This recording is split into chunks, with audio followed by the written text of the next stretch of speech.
Halo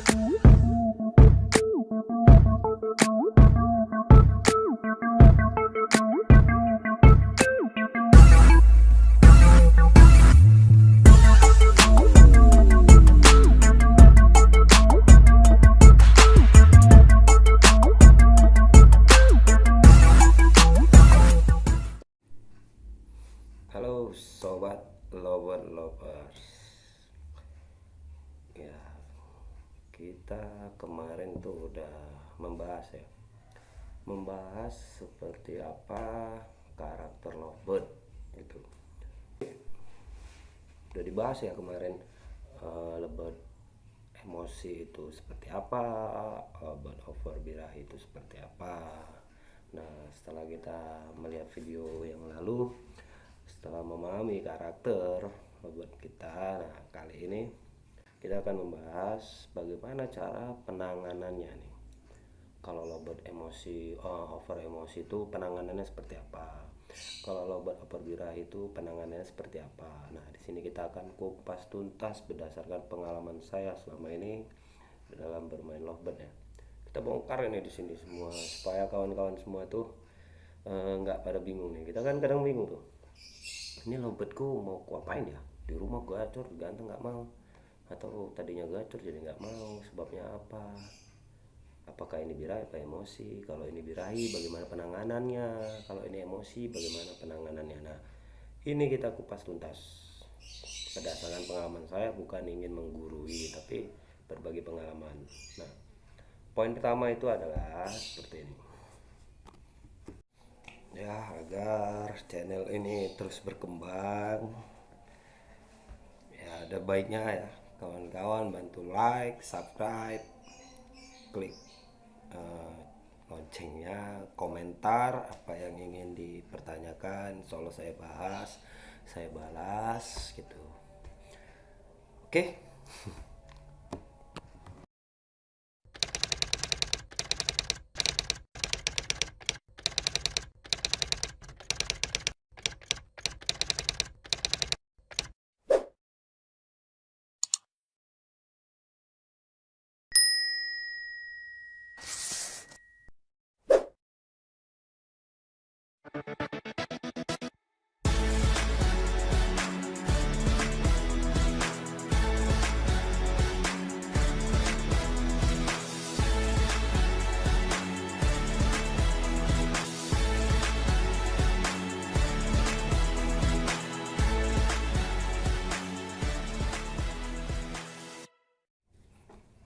Ya, di sini kita akan bahas ya, melanjutkan video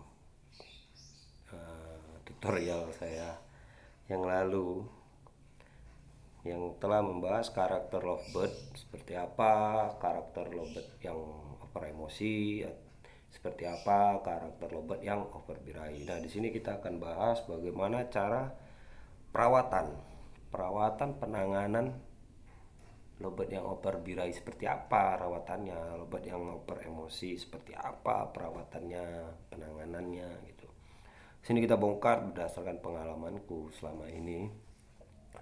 Aku akan sharing di sini, kita berbagi.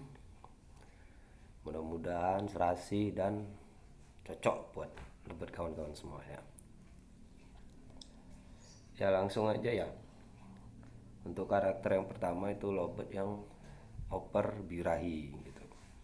Lovebird yang over birahi itu ciri-cirinya seperti apa? Bisa cek video sebelumnya ya. Situ saya sudah jelaskan seperti apa. Nah, penanganannya itu seperti apa? Nah, itu di sini kita akan bahas penanganannya. Yang pertama, intensitas mandi diperbanyak gitu. Pagi diembun, mandi pagi jam 7, siang dimandikan, sore dimandikan, malam dimandikan. Jika tidak sempat, pagi mandi, sore mandi, malam mandi. Jika tidak sempat, pagi mandi dan malam mandi. Tergantung bagaimana keinginan kita untuk proses yang lebih cepat gitu kan. Kalau ingin lebih cepat ya korban waktu lah kita untuk sampai mandi 4 sampai 5 kali dalam satu hari. Dan mandinya tadi gunakan pakai air es gitu. Pakai air es.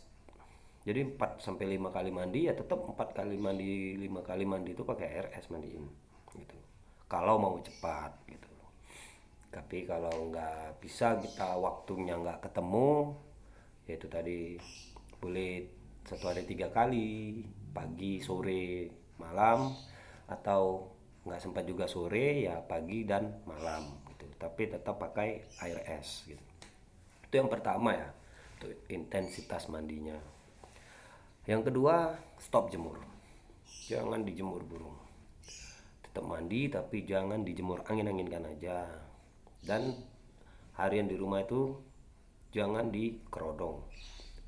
Ablak tapi jangan lihat lobet lain. Lebih bagus sih di karantina ya. Di karantina itu dijauhkan dari suara lovebird. Jadi dia nggak pernah dengar lagi suara lovebird, nggak pernah lihat lagi lovebird. Itu lebih bagus. Tapi kalau nggak bisa, nggak apa-apa. Satu rumah boleh dengar suara lovebird lain, tapi jangan pernah melihat. Jangan iseng kita untuk ngetrek dulu, jangan. Masa terapi, proses dulu yang seperti saya katakan. Itu yang kedua. Dan yang ketiga itu adalah pakan. Pakannya dipolosin. Nah, polosnya itu seperti apa gitu kan. Kita gunakan millet putih kiloan. Pakai millet putih kiloan ditambah. Nah, ini tambahannya nih. Mungkin banyak yang belum tahu ya tambahannya. Nah, tambahannya itu adalah gabah beras merah. Untuk perbandingan 1:1,5 boleh. Itu dikasih harian ya. Dikasih harian selama terapi itu terus rutin dikasih pakannya.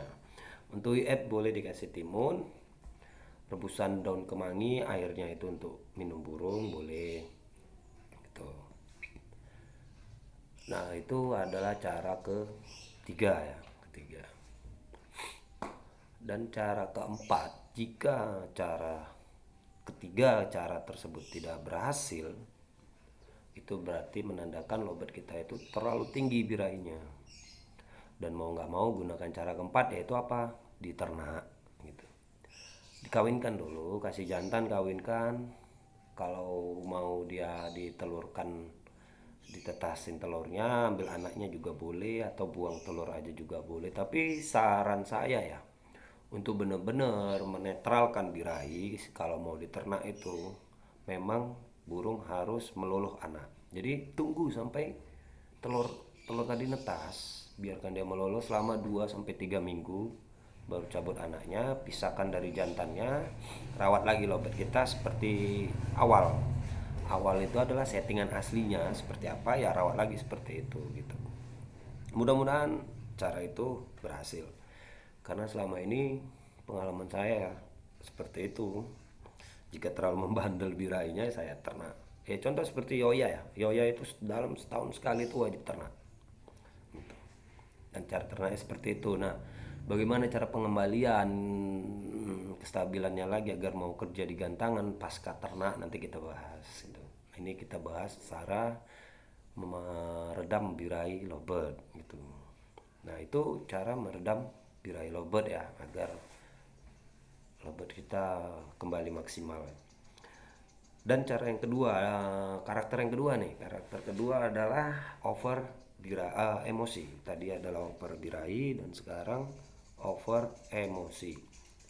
Nah, ciri-ciri lovebird over emosi itu seperti apa juga sudah saya bahas di video sebelumnya. Boleh cek, pahami dulu nih ya, harus kita pahami, jangan salah kaprah. Kadang kita gini, salah kaprah, pikirnya ini burung over emosi, ternyata over birahi. Kita pikir ini over birahi, ternyata over emosi, itu salah. Jadi pahami dulu seperti apa karakternya, tanda-tandanya. Itu ada saya share kemarin di video sebelumnya ya. Nah, sekarang cara penanganan lovebird over emosi. Nah, seperti contoh gini, jika emosi lovebird itu sudah mencapai titik maksimal, kita anggaplah maksimal itu adalah 10 ya. Over emosi itu sudah di angka 9 gitu. Sedangkan birainya itu masih di angka 5, jadi nggak stabil nih gini. Nah, bagaimana caranya supaya meredam emosi lovebird? Nah, ini kita jangan meredam emosinya gitu. Kalau emosinya kita turuni, ya burung sama aja nggak mau kerja di gantangan gitu. Tapi seimbangi emosinya gitu. Jadi emosinya tinggi, kita seimbangi, birainya juga kita tinggiin ya. Cara apa namanya, caranya itu seperti ini, kita naikin birahinya lovebird tersebut dengan cara kasih pakan yang kenceng. Kasih bisa jagung, saya saran sih jagung ya, jangan kangkung. Kangkung itu nanti larinya ke birahi kawin, bukan birahi ngekek.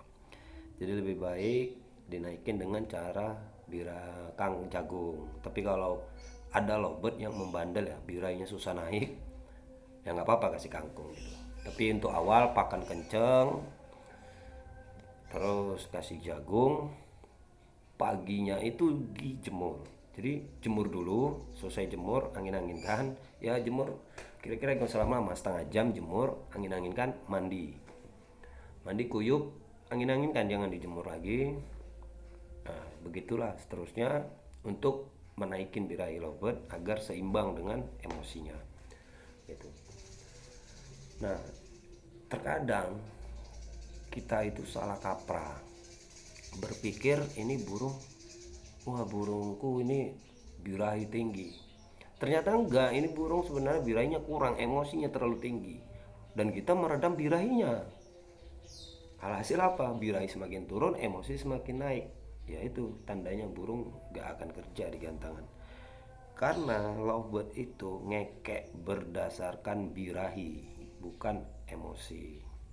Jadi kalau burung yang birahinya tinggi, emosinya masih di bawah, contoh nih birahinya sudah mentok di angka 10, sedangkan birahinya di birahi lovebird di angka 10, emosinya itu masih di angka 5, kan jauh tuh selisihnya.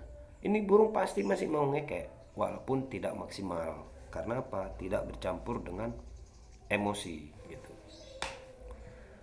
Tapi kalau lovebird yang emosinya tinggi, birahinya kurang, nih burung nggak akan kerja di gantangan. Nakal, ngoek-ngoek, ngeruji gitu, turun-turun, nebok, ngejar lawan. Alhasil seperti itu. Karena apa? Emosi terlalu tinggi, birahinya kurang, tidak menyeimbangkan gitu. Ya itu saja sih berdasarkan pengalaman saya bagaimana cara mensiasati ya, jika burung over emosi seperti apa, over birahi seperti apa, penanganannya seperti apa ya, seperti itu. Coba terapi selama 1-2 bulan. Biasanya dalam waktu itu dengan rutin ya, secara rutin, insya Allah mudah-mudahan akan mendapatkan hasil yang maksimal gitu.